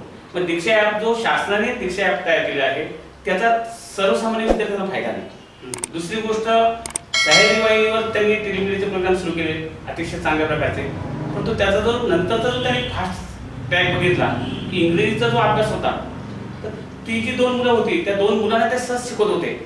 परंतु आमच्या वर्गामध्ये 25-25, 30-30, 50-50 मुलं आहेत. या प्रत्येक मुलाचा जर विचार केला तर त्या पद्धतीने जर घेतलं तर त्या मुलांना जमत नाही. म्हणजे शासनाने ज्या सुविधा केल्या त्याही आपल्या स्वरूपाच्या. विद्युतचा प्रवास आपल्याला माहितीच आहे. इंटरनेटची सुविधा सगळ्याच गावांना आहे असं नाही. उदाहरणार्थ माझं नारायणगाव आहे, तिथे इंटरनेटची सुविधा नव्हती. आम्ही शाळेमध्ये इंटरनेट घेतला. मुलांना इंटरनेटची सुविधा तिथं व्हावी, उपलब्ध व्हावी. गावातील लोकांना आम्ही मुलांना सांगितलं की तुम्ही सुद्धा थोडं थोडं त्या मुलांचं घ्या. परंतु हे जे आहे हे सगळं तक्रारू आहे. मुलांचा जर विचार केला, पालकांचा विचार केला, पालक सगळ्याच प्रकारचं सहकार्य करतात असं नाही. कालचं जर रिझल्टची गोष्ट सांगण्याची गोष्ट अशी की 8 मुलं शिष्यवृत्ती पात्र झालेली आहे, परीक्षेत पात्र झाले, अजून शिष्यवृत्ती नाही. या पालकांनी फोन केले की तुमच्या मुलाचा रिझल्ट असा लागलेला आहे. तेव्हा त्या पालकांनी सांगितलं हां हरकत नाही. मग त्यांची जी प्रतिक्रिया जी आली किंवा त्या आमच्याच मुलांनी केलेला आहे प्रयत्न आणि आम्ही मात्र काहीच केले नाही असंही वाटतंय. त्यावेळी पालकांचा जो संपर्क आहे तो अतिशय जाणकार असावा लागतो. एक वेळ जर पाहिलं आपण जी साधीसुधी माणसं असतात त्यांच्याकडे साधा मोबाईल असतो किंवा ज्यांच्याकडे मोबाईल येत नाही, ती माणसं शिक्षकांना अतिशय प्रकारचा चांगल्या प्रकारचा प्रतिसाद देतात. आमच्या मुलांना काहीतरी घ्या गुरुजी, आमच्या मुलांना शिकवा. परंतु ज्यांच्याकडं अशा प्रकारचे मोबाईल आहे तेव्हा तर मुलांना सांगतात, आम्ही विचारलं की तुम्ही देता का मोबाईल? हो देतो आम्ही मोबाईल, परंतु 2 मिनिटानंतर ते लगेच गेम खेळायला सुरुवात करतात. म्हणजे मुलं सुद्धा त्या मोबाईलचा दुरुपयोग करतात. असंही पालकांच्या लक्षात आल्यामुळं ते पालक त्या मुलाला मोबाईल द्यायला तयार होत नाही. आणि अशा पद्धतीने मोबाईलचा कारण आपण पाहिलेले की मोबाईल मुलाला दिल्यानंतर तो थोडा उशीर आपला कार्यक्रम पाहतो आणि लगेच आपल्या त्याचा जो आवडता जो प्रोग्राम आहे तो म्हणजे गेम, आणि हे व्हिडिओ गेम तो सुरू करतो आणि त्याचा निश्चितच दुर्गामी वाईट परिणाम होऊ शकतो. होईल सर, आपल्या शाळेतील विद्यार्थ्यांचे जे पालक आहेत त्यांचा रिस्पॉन्स कसा होता? मगाशी मी सांगितलं की सुरुवातीला ज्यावेळेस लॉकडाऊन होतं पूर्ण त्यावेळेस मोबाईल मुलांना दिला जायचा. एक सुदैवानं अशी कोणती तक्रार नाही आली की मुलं बाकी गेमच खेळतात किंवा काही, पण एक याच्यामागे पण मानसशास्त्र आहे की जेव्हा प्रत्यक्ष अध्यापन आपण करतोय त्यावेळेस त्या मुलाचं वय अधिक 15 इतकाच वेळ तो मुलगा त्या ठिकाणी एकाग्र होऊ शकतो. पण आपण जर म्हटलं की दीक्षा ॲप तू पूर्ण वेळ तेच कर तर मुलं करू शकत नाही. आज या ठिकाणी आपल्या शहापूर तालुक्यात जर पूर्ण विचार केला, भौगोलिक परिस्थिती बघितली तर आपण लॉकडाऊन असो किंवा इतर वेळेस पण बघा, नेटवर्क प्रॉब्लेम आणि डिव्हाइस प्रॉब्लेम हे मोठे प्रॉब्लेम होते की नेटवर्क नसतं, डिव्हाइसची अवेलेबिलिटी नाही. ज्यांच्याकडे आहे की ठराविक विद्यार्थी त्याच्यामध्ये जॉईन होतात. आजही आदिवासी पाड्यांमध्ये तुम्ही जरी टॅब दिला तरी त्यांना ॲड कसं व्हायचं. समजा आज मी गुगल मीट वापरतोय, आज माझ्या शाळेमध्ये मी गुगल क्लासरूम वापरतोय, की त्या गुगल क्लासरूमचा फायदा असा झाला की आज विद्यार्थी काय गृहपाठ केलाय तो ते कधी पण आपल्या सवडीने त्या ठिकाणी अपलोड करू शकतात. मी माझ्या सवडीने ते तपासू शकतो, त्यांना त्यांची गुण लगेच कळतात. ह्या गोष्टी ज्या आहेत, ह्या गोष्टी जेव्हा आपल्याकडं सामाजिक संस्था ज्या पद्धतीने राजूभाई शिराणी प्रकाश मोदी सर यांनी ज्या पद्धतीने आमच्या शाळेवर असे उपकार केले, आमच्या विद्यार्थ्यांना उपकार केले, अशी जेव्हा परिस्थिती निर्माण होईल तेव्हाच खऱ्या अर्थाने ऑनलाईन एज्युकेशन चांगल्या प्रकारे सक्सेस होऊ शकतं. म्हणजे आज मी किती म्हटलं आम्ही करतोय, आम्ही स्वाध्याय पुस्तिका देतोय, रोज स्वाध्याय पाठवतोय, ते मुलं किती बघतात, मुलं किती करतात याचा फॉलोअप काय येऊच शकत नाही आम्ही, कारण आम्हाला कुठेतरी मर्यादा आहे. आणि म्हणून या सगळ्या गोष्टी पाहिल्या तर अडचणी फार आहेत. म्हणजे अगदी आपण, मी तर खेड्यातलं बोलतोय, आज शहापूरमधला जर तुम्ही सर्वे केला ना सर, तर त्या सर्वेमध्ये वर्गामध्ये 52 मुलं असतात. जेव्हा ऑनलाईन एज्युकेशन सुरू होतं, माझी मुलगी 3रीला आहे महिला मंडळमध्ये, ऑनलाईन एज्युकेशन सुरू होतं त्यावेळेस 10 ते 12च्या वर पालक किंवा मुलं त्या ठिकाणी नसतात ऑनलाईन. शहापूरची परिस्थिती आहे, मग खेड्यापाड्यात काय परिस्थिती? ही मोठी अडचण आहे की ऑनलाईन एज्युकेशनमध्ये फक्त एक चांगली गोष्ट घडली, ती पण सांगतो. आज आमचा शिक्षक अधिक चांगल्या प्रकारे तंत्रस्नेही झाला, अधिक चांगल्या प्रकारे. माझ्याकडे सगळ्या प्रकारची डिव्हाइस आहे माझ्या स्वतःकडे, म्हणजे मी तंत्रस्नेही होतो, पण त्याचा वापर आता मी शाळा सुरू होण्याची वाट बघतोय. या सगळ्या गोष्टी मी लॉकडाऊनमध्ये जे शिकलो किंवा मला कोरोनाने शिकवल्यात असं म्हणून त्याचा वापर मी प्रत्यक्ष अध्यापनात अधिक प्रभावीपणे करू शकतो. पण खरोखरच खूप मोठ्या अडचणी आहेत. म्हणजे इच्छा आहे, प्रत्येकाची इच्छाशक्ती आहे, मला माझ्या मुलाला शिकवायचं आहे, पण हातबळ आहे शिक्षक. आपण दोघांनी शिक्षक म्हणून जी भूमिका मांडलेली आहे की ज्याच्यामध्ये विद्यार्थी आणि पालकांमुळे काही अडचणी निर्माण झालेल्या आहेत. मॅडम, मी तुम्हाला पुढचा प्रश्न असा विचारतो की विद्यार्थी पालक ठीक आहे, पण शिक्षण विभागाकडून किंवा आपल्या वरचे अधिकारी म्हणजे केंद्र प्रमुख असतील, ते गट शिक्षण अधिकारी वगैरे असतील, यांचं सहकार्य किंवा यांची जी काही मदत होती ती नेमकी कशा प्रकारची होती? आतापर्यंत मार्गदर्शक म्हणून केंद्र प्रमुख आणि आपले सन्माननीय गट शिक्षण अधिकारी यांनी चांगल्या प्रकारेच भूमिका निभावलेली आहे. आणि त्यांच्याकडनं जे मेसेज येतात की कोणत्या पद्धतीने आपण गेलो पाहिजे, तर गट शिक्षण अधिकाऱ्यांमार्फत केंद्र प्रमुखांकडे ते मेसेज येतात आणि त्याप्रमाणे कुठपर्यंत अभ्यास चाललाय. अगदीच आमच्या केंद्र प्रमुखांनी आमच्या शाळेतील व्यवस्थापन अध्यक्ष, शाळा व्यवस्थापन समितीच्या अध्यक्षांचे मोबाईल नंबर घेतलेले आहेत, चांगल्या हुशार विद्यार्थ्यांचे मोबाईल नंबर घेतलेले आहेत आणि नकळतपणे त्यांना फोन करून वस्तुस्थिती काय आहे याची ते पडताळणी करत आहे. म्हणजे निश्चितच शिक्षकांनाही एक हे आहे की आपलं कुठेतरी काम चालू आहे की नाही याचं परीक्षण या वरच्या भूमिकेकडून होत आहे. तरी सुद्धा हा जो विद्यार्थ्यांसाठी लागणारा मोबाईलसाठीचा जो निधी आहे तो कमी पडतोय. म्हणजे पालकांकडे एवढी काही चांगली अवस्था नाही की ते मोबाईलमध्ये नेट बॅलन्स भरू शकतात. मग अशा वेळेस याचं जर सर्वेक्षण केलं आणि गट शिक्षण अधिकाऱ्यांनी अशा चांगल्या दातृत्वाकडून आपल्याला डोनेशन म्हणून मुलांना त्या त्या गावातील शिक्षकांना विद्यार्थ्यांसाठी काही करता येईल का याच्यासाठी यांनी प्रयत्न केले पाहिजेत असं मला वाटतं. आता शासनाने आपल्याला सुरुवातीलाच सर्व मुलांना पाठ्यपुस्तकं देण्याचा प्रयत्न केला. अगदी आमच्याच गावातल्या ग्रामस्थांनी ग्रामपंचायतने सॅनिटायझर शाळा करून दिली, सॅनिटायझरचं साहित्य उपलब्ध करून दिलं. शासनाने आता कडधान्य आणि जे तांदूळ वगैरे ते आहार वाटप करण्यासाठी दिलं. ह्या भूमिका या त्या वरच्या स्तरावरूनच झालेल्या आहेत, म्हणजे जातीने त्यांचं लक्ष आहेच. पण या व्यतिरिक्त जर ऑनलाईन शिक्षण आहे तर विद्यार्थ्यांना आता बघा आम्ही स्वाध्याय पुरवले ते आम्ही सगळ्या शिक्षकांनी पुरवले. आमच्या पटसंख्या कमी आहे म्हणून आम्ही मुलांना तिथपर्यंत पोहोचू शकलेलो आहोत. परंतु हायस्कूल माध्यमिक शाळा असो किंवा इतर मोठ्या गटाच्या काही शाळा आहेत त्या शाळांमध्ये निधीचा वापर हा मोठ्या प्रमाणात करावा लागणार आहे. मग आता जो इतर निधी आहे शासनाचा, दुरुस्ती अनुदान असो किंवा शाळा अनुदान असो, तर या निधीचा वापर त्यांनी या कामासाठी करण्यात यावा असं सूचित करायला पाहिजे असं मला वाटतं. आणि याचा विचार कुठेतरी वरपर्यंत व्हायला पाहिजे. निश्चितच. सर, तुम्हाला पुढचा प्रश्न विचारतो, सेम प्रश्न आहे की अधिकारी वर्ग आणि आपली जी स्थानिक शालेय समिती असते, शिक्षण समिती असते, बरोबर, या दोघांचं सहकार्य कितपत लाभलं?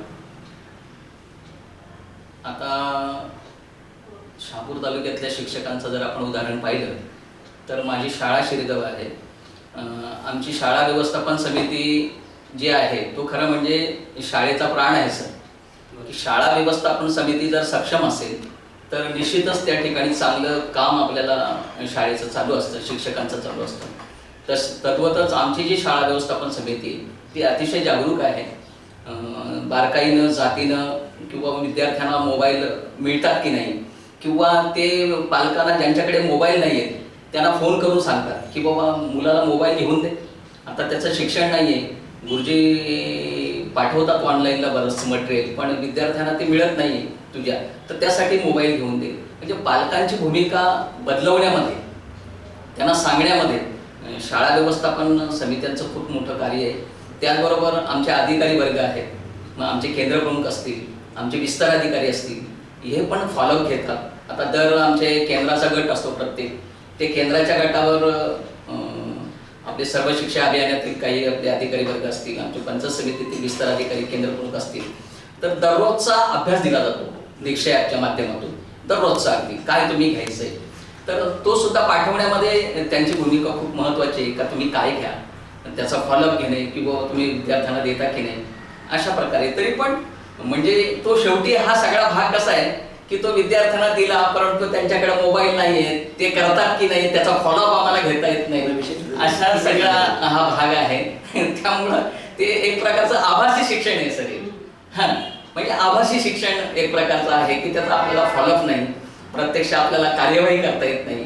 त्या विद्यार्थ्यांमध्ये काय उतरलंय की त्याला काय. आता काय गंमत आहे की हे जे व्हिडिओज आपण पाठवतो, तर तो व्हिडिओज पाठवून ते व्हिडिओ बनवलेला असतात, तर तो विद्यार्थ्यांचा दर्जा त्या वर्गाचा, त्या दर्जाला अनुसरून ते व्हिडिओ असतात आणि आपल्या विद्यार्थ्यांचा दर्जा खूप कमी असतो त्यावेळी. मग त्याला ते कळतच नाही काय त्यांचं चालू आहे, शिकवणं चालू आहे, काय शिक्षक शिकवतात, त्याला तो त्याचा मागचा भाग न समजल्यामुळं किंवा त्याचं आकलन नसल्यामुळं तो विद्यार्थ्याला मग ते बंदच करून टाकतो, तो बघतच नाही. आज सर म्हणतात की 10 विद्यार्थी 50 पैकी दिसत आहेत, तर त्याला ते कारण आहे, कारण त्या 40 विद्यार्थ्यांचे ते आकलन करण्याची क्षमताच नाही ती.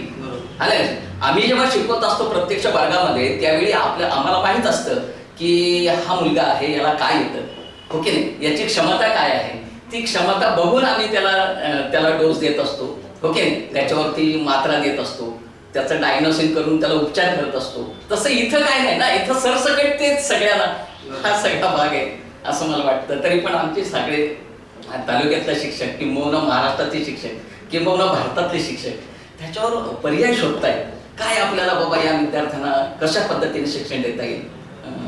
तर अशा प्रकारे शिक्षक खूप चांगला प्रयत्न करताना दिसून येतात लॉकडाऊनच्या काळात सुद्धा. बरोबर आहे, मनामध्ये खूप आहे काहीतरी करण्याची, पण अडचणी पण तेवढ्याच आहेत. खूप अडचणी. प्रेक्षक हो, सुंदर अशी चर्चा शैक्षणिक विषयावर आपली रंगलेली आहे, पण पुन्हा एकदा वेळ झालेली आहे एका छोट्याशा विश्रांतीची. आवाजच्या हितचिंतकांसाठी विशेष ऑफर. अल्पावधीतच प्रेक्षकांच्या पसंतीस उतरलेलं आणि विश्वासास पात्र ठरलेलं आवाज न्यूज नेटवर्क चॅनल ही आपली दिवाळी आपल्या हितचिंतकांच्या सोबत साजरी करत आहे. आवाजच्या प्रचार आणि प्रसारासोबत आपली ही प्रसिद्धी करण्यासाठी आवाजवर आपली वैयक्तिक व्यावसायिक जाहिरात किंवा दिवाळीच्या शुभेच्छा अतिशय अल्प दरात केवळ आवाजच्या हितचिंतकांसाठी. ऑफर फक्त 1000 रुपये.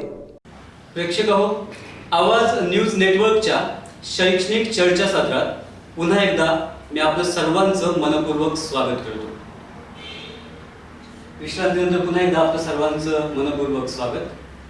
आपण आतापर्यंत बऱ्याच मुद्द्यांवर खूप छान अशी चर्चा केलेली आहे. काही मुद्दे आपल्या हातात नाही आहेत, पण तरी पण आपण त्याच्यावर आपले विचार मांडू शकतो. असाच एक मुद्दा आहे, तो म्हणजे आता कित्येक दिवसांपासून शिक्षण विभाग आणि शासन शाळा सुरू करायची की नाही या संभ्रमामध्ये आहे. मागे पण 2-3 वेळा शिक्षण मंत्र्यांचे स्टेटमेंट पण आले शाळा सुरू करायच्या, त्यानंतर पालक संघटनाने त्यावर आक्षेप पण घेतला. एक शिक्षक म्हणून आपल्याला काय वाटतं की आता शाळा सुरू करायला हव्यात का? हां, जर समजा आता नोव्हेंबर नंतर आपल्याकडं हिवाळा सुरू होईल आणि हिवाळ्यामध्ये हा जो कोरोनाचा प्रादुर्भाव आहे तो निश्चितच कमी होत चाललेला आहे आणि नोव्हेंबरपासून शाळा सुरू व्हायला काही हरकत नाही असं मला स्वतःला वाटतंय. आणि ज्या दवाखान्यामध्ये अजिबात पेशंट नाही त्या गावांच्या मध्ये जर आणि परिस्थिती अशी आहे जिथे अशा प्रकारे डिवाइसची सुविधा नाही, अशा गावांच्या मध्ये मात्र कुठल्या प्रकारचा पेशंट सापडलेला नाही. ही एक आनंदाची बाब आहे. अशा ठिकाणी त्या शाळा चालू व्हायला पाहिजेत. परंतु ज्या शहरालगतच्या शाळा आहेत, आज आपण शहापूरमध्ये पाहिलं तर वाशिम, शहापूर, मोठेघर, चेरपोली या भागामध्ये आणि कसारा या भागात जास्त पेशंट सापडतात. तर तो शहरी लगतचा भाग आहे आणि त्यामुळं सोशल डिस्टन्सिंगच्या दृष्टीने विचार केला तर त्यांना जमत नाही. परंतु हे जे स्वच्छ हवेवाले जे आहेत अशा ठिकाणी निश्चितच त्याचा फायदा आहे. परंतु आज जर पाहिलं तर आपला शहापूर जो 114चा जो पेशंटचा रेट होता तो आज 14वर आलेला आहे. म्हणजे निश्चितच कमी झालेला आहे आणि त्यामुळं या ऑक्टोबर अखेरपर्यंत 0वर येऊ आणि नोव्हेंबरपासून शाळा सुरू हो असं मला वाटतंय. भोईर सर, या संदर्भात आपलं काय विचार आहे? मला असं वाटतंय की कोरोना हा जो आजार आहे तो बऱ्यापैकी आटोक्यात येऊ पाहत आहे आणि सगळ्यात जास्त म्हणजे ज्याला म्हणतात सोशल डिस्टन्सिंग राहू शकत नाही असं ठिकाण जर कोणतं असेल तर ती शाळा. आणि म्हणून माझं स्वतःचं वैयक्तिक मत आहे, जोपर्यंत कुठंतरी लस उपलब्ध होत नाही तोपर्यंत शाळा सुरू करण्यापेक्षा टप्प्याटप्प्याने प्रायोगिक तत्वावर ज्या ठिकाणी समजा एखादा दुर्गम भाग आहे त्या ठिकाणी असा प्रयोग करायचा फक्त शासनाने, पालकांचे हे घेऊन संमतीपत्र की बघूयात आपण 15 दिवस शाळा चालू करू, 8 दिवस शाळा चालू करू. पण मला वाटतंय की असा प्रयोग अमेरिकेमध्ये किंवा काही पाश्चात्य देशांमध्ये करण्याचा प्रयत्न केल्यानंतर देखील नंतर त्यांना तो प्रयोग थांबावा लागला आणि शाळा बंद करावी लागली. आणि म्हणून लवकरच त्याच्यावर लस येऊ आणि शाळा पूर्वीसारखी सुरू हो असं मला मनातून वाटते. मॅडम, आपलं काय म्हणणं आहे यावर? शाळा लवकर सुरू व्हावी अशी खूप इच्छा जरी असली तरी त्याच्यामध्ये खूप अडथळे आहेत. आता उदाहरणार्थ मला शहापूरवरून आपटेसारख्या कठीण 40 किलोमीटर अंतरावर जायचं आहे तर बसची उपलब्धता नाहीये, ती वेळेत नाहीये, जी शुल्लक थोड्या प्रमाणात केलेली आहे. ट्रेन बंद आहेत की कल्याणावरून येणारे माझे शिक्षिका तिथे आता वेळेत उपलब्ध होऊ शकत नाहीत, कारण त्यांना येण्यासाठी म्हणजे एका दिवसाला आले तर 3000 रुपयाची गाडी करावी लागते. आणि अशा पद्धतीने हे अडथळे जरी पाहिले आणि जो मुद्दा आहे कोरोना आजार, आता समजा आमच्या गावात एकही पेशंट नाही पण कल्याणावरून येणारे जे शिक्षक आहेत ते पॉझिटिव्ह असू शकत नाहीत का? असतील नसतील तरी त्यांना तपासणीची सुविधा उपलब्ध करून देणार आहेत का? शाळेमध्ये जे साहित्य लागणार आहे, मास्क लागणार आहे, सॅनिटायझर लागणार आहे, एवढी सगळी उपलब्धता सर्व महाराष्ट्रभर करण्याची जी अनुदान आहे ते उपलब्ध करून देणार आहेत का? आणि आता सरांनी सांगितलं की लसची उपलब्धता झाली तर पालकांमध्ये जो एक संभ्रम आहे, पालकच मुद्दाम पाठवायला तयार नाहीत मुलांना, कारण त्यांच्या मनात एक भीती आहे की आपल्या मुलांना कोणामार्फत कुठल्याही पद्धतीने बाधा होऊ नये. आणि म्हणून अगदी घाई करण्यात अर्थ नाहीये. त्या काही जणांनी जे उपाय सुचवलेले आहेत की शैक्षणिक वर्ष आपण पुढच्या टप्प्यामध्ये सुद्धा ही भर काढू शकतो, अगदीच काही असं हे होणार नाही, पण आज जीव महत्वाचा आहे आणि त्या दृष्टीने आपण मुलांना पुढच्या शैक्षणिक आणि आजचा हा जो मागचा शैक्षणिक आहे तो एकवटेने करून जरा उशिरा शाळा सुरू केल्या तर चांगलं होईल असं मला वाटतं. कारण ऑनलाईन शिक्षणाद्वारे आपण मुलांशी आता कनेक्टिंग आहोतच आणि म्हणून जरा शाळा उशिरा सुरू करायला हवी. बरोबर. शिलवले सर, थोडा प्रश्न वेगळा विचारतो की यांनी मत मांडलं की लस उपलब्ध हवी किंवा इतर सगळ्या व्यवस्था हव्यात तर आपण शाळा सुरू करावी. पण आत्ता अनलॉक 5चे जे काही निर्देश जारी झाले त्याच्यामध्ये शासनाने असं म्हटलं की टप्प्याटप्प्याने आपण काहीतरी करणार आहोत, म्हणजे 9वी ते 12वीचे वर्ग पहिल्यांदा सुरू करणार आणि नंतर मग हळूहळू कसं करणार.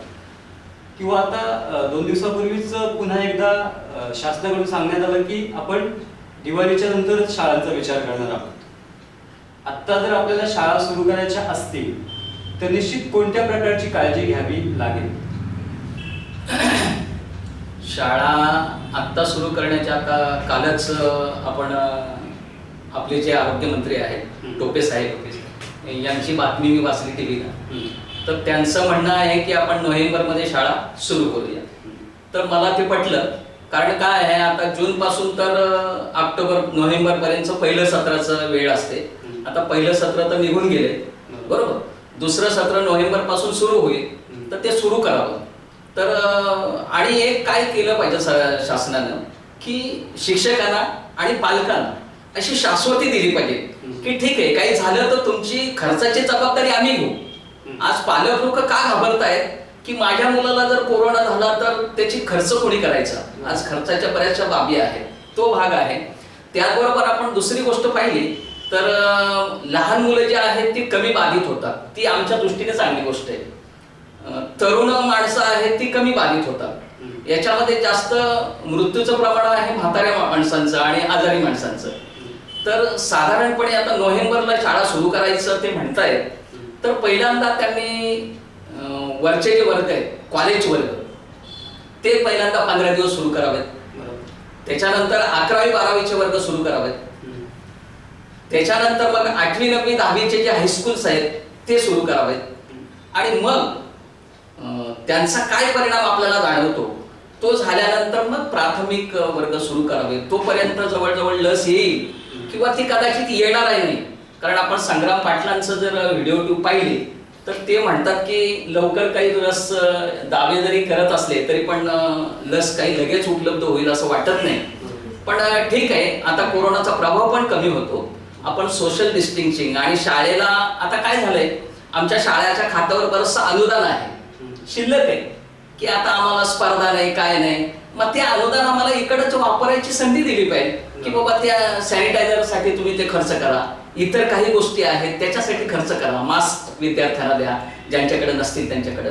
तर असं केलं तर मला वाटतंय होऊ शकेल. आणि बऱ्याच वेळी बघा वाड्यापाड्यांवर, खेड्यापाड्यांवर आता मॅडम म्हणतात आमच्याकडे एकही कोरोना पेशंट नाही. तर अशा ठिकाणी जर शाळा सुरू झाल्या, आता लोकल पण सुरू होतील, बस पण आता सुरू झालेल्या आहेत, त्यामुळे जो वाहतुकीचा प्रश्न होता तो आता निकालात काढल्या सरकारने. आता लोकल पण सुरू करणार आहेत. मग हे सगळं सुरू झाल्यानंतर ज्या ठिकाणी अजिबात प्रादुर्भाव नाही कोरोनाचा त्या शाळा पहिल्यांदा सुरू करून टाका ना.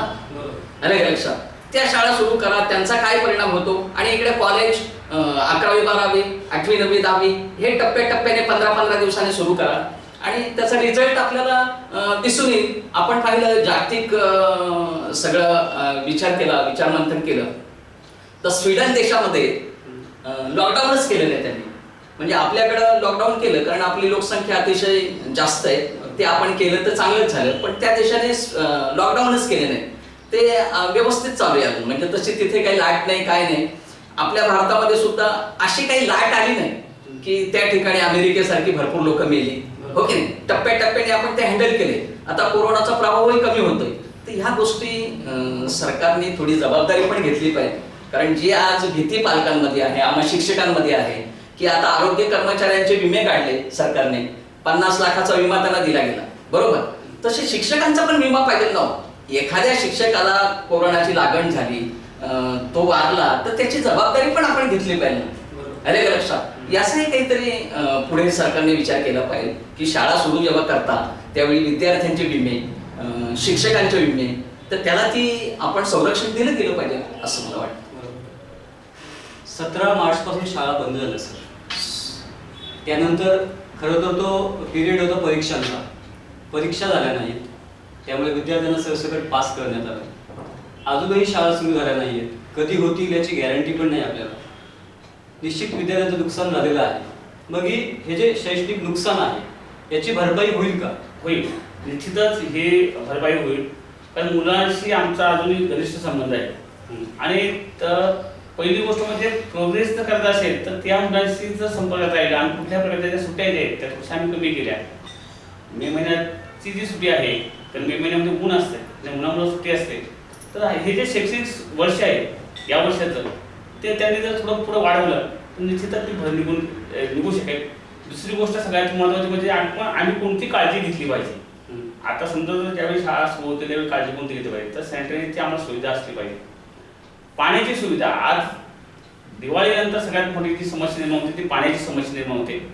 की आपल्या शहापूर तालुका धरण उशाला आणि कोरड घशाला अशा प्रकारची स्थिती आहे की जवळच भास्ता असताना भास्ताच्या समोरची गावं आहेत त्यांना पाण्याचा थेंब मिळत नाही.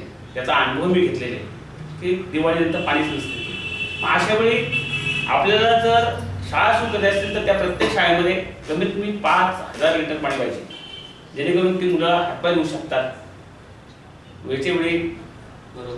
आणि त्या दृष्टीने पाण्याची सुविधा शासनाने अगोदर केली पाहिजे. पाणी कुठूनही आण, परंतु त्या मुलांना पाणी मिळालं पाहिजे. बरोबर. दुसरी महत्त्वाची गोष्ट म्हणजे शाळेचे जे रूम आहेत त्या रूममध्ये व्हॅन्ड्रेनची सोयीच नाही काही ठिकाणी. ज्या खिडक्या बसवल्या त्या खिडक्यांची गंमत जर पाहिली तर अगदी विचित्रपणा केलेले आहे. ज्या मोठे शाळा आहेत त्या सुद्धा अजून त्यांनी धोकादायक दाखवलेले नाहीत. त्या शाळेची सुद्धा त्यांनी व्यवस्था केली. आणि मोठे वर्ग आता सध्याचे वर्ग कसे आहेत 20x25 फुटाचे, म्हणजे 8 मीटर गुणिले 6 मीटर या पद्धतीचे वर्ग आहेत.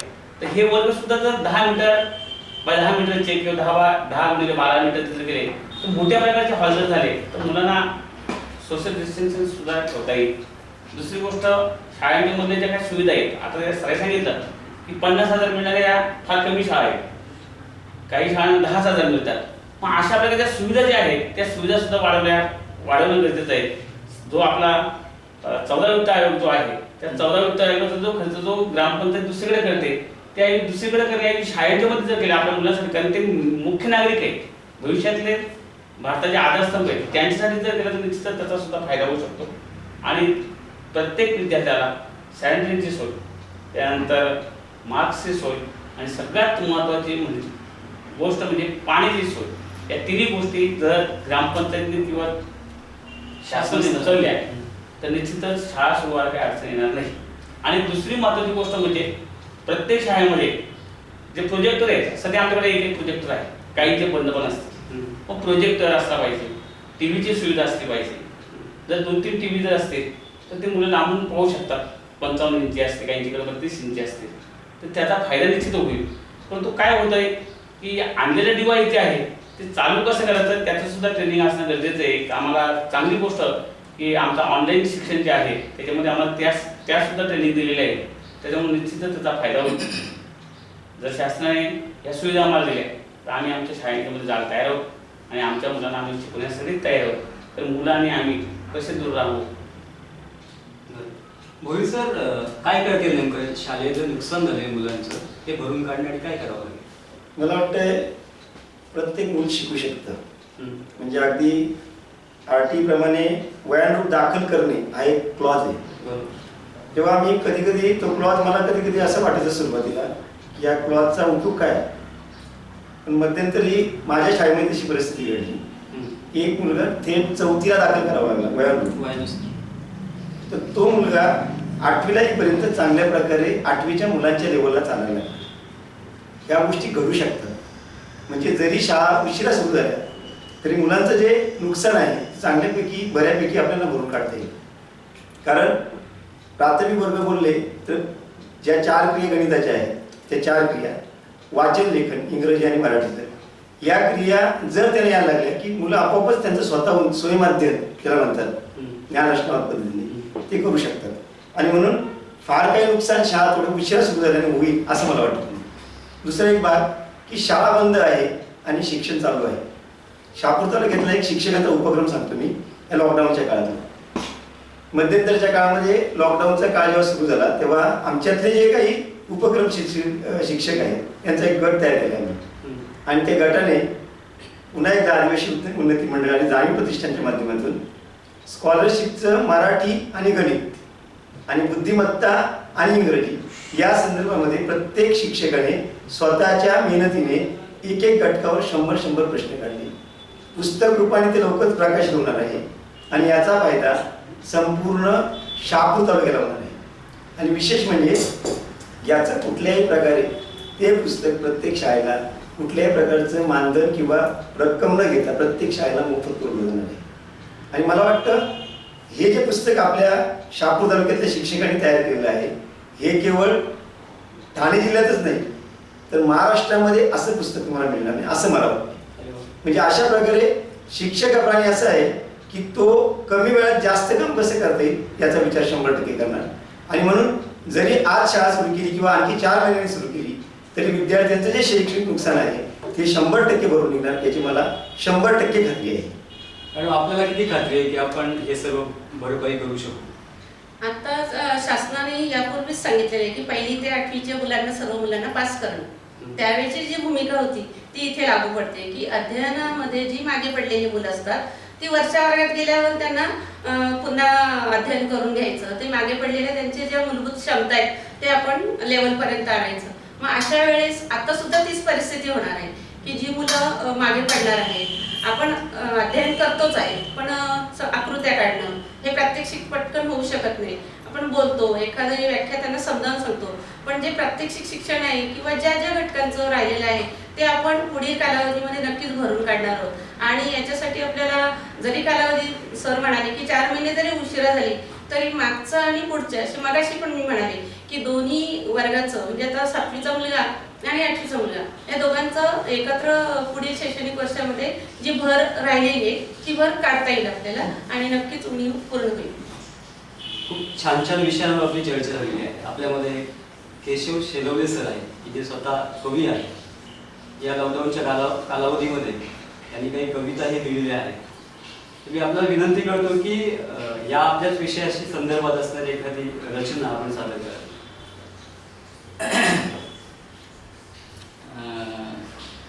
आपल्या चर्चेचा समारोप माझी शाळा एक अपंग मी मधल्या काळामध्ये लिहिला. तो व्हॉट्सअपवर सगळ्यांनी वाचला असेल, तर तोच अभंग या ठिकाणी मी सादर करतो. अभंगाचं नाव आहे माझी शाळा.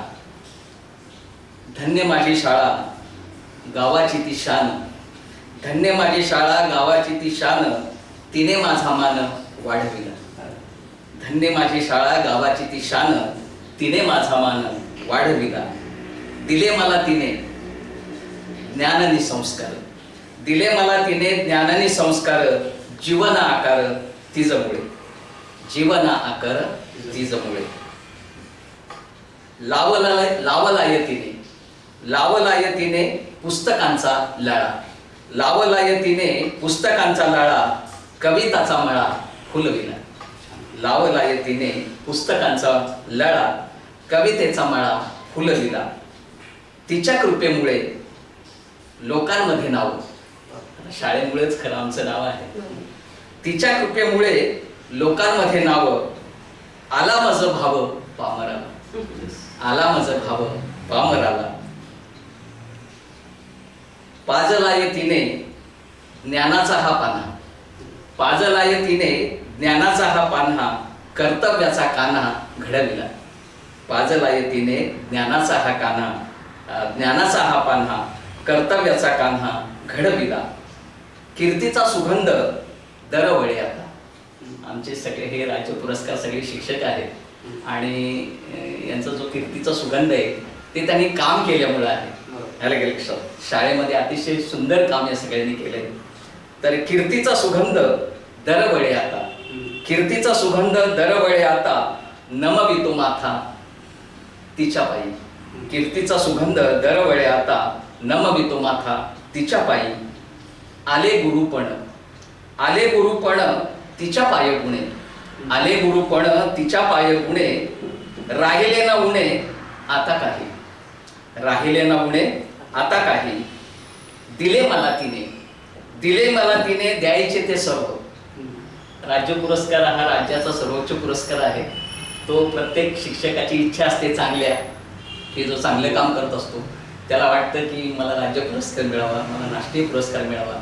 आणि एकदा का राज्य पुरस्कार मिळाला का मग आम्हाला राष्ट्रीय पुरस्कारासाठी फाईल नाही टाकता येत. म्हणजे राज्य पुरस्कार हा सर्वोच्च पुरस्कार आहे. आले का लक्षात? दिले मला तिने द्यायचे ते सर्व, नको कधी गर्व देहा माझ्या. दिले मला तिने द्यायचे ते सर्व, नको कधी गर्व देहा माझ्या. म्हणे हा केशव शाळा तुझी आई, म्हणे हा केशव शाळा तुझी आई. शाळा ही पुण्याई असे माझी, शाळा ही पुण्याई असे माझी. खूप सुंदर असा अभंग आपण सर्वांसोबत इथे आपण शेअर केला. खरं तर सगळ्यांची भावना आहे की शाळा लवकर सुरू व्हावी, पण ती पण सर्व सुरक्षितच्या दृष्टीने सुद्धा आपण असंच चांगलं कार्य याच्या नंतरही शाळेमध्ये करणार आहोत, आपल्या विद्यार्थ्यांसाठी करणार आहोत. प्रेक्षक हो, आजच्या चर्चासत्रामध्ये या सर्व दिग्गजांनी शालेय किंवा शिक्षण क्षेत्रातील गुणवंत शिक्षकांनी चर्चेमध्ये सहभाग घेतला. खूप सुंदर अशा मुद्द्यांवर सहज आणि सोप्या भाषेमध्ये संवाद साधला. आवाज न्यूज नेटवर्कतर्फे आणि आमच्या सर्व प्रेक्षकांतर्फे मी आपलं सर्वांचं मनपूर्वक आभार मानतो. धन्यवाद. ताज्या घडामोडींसाठी आवाज न्यूज नेटवर्क सबस्क्राईब करा आणि बेल आयकॉन प्रेस करा.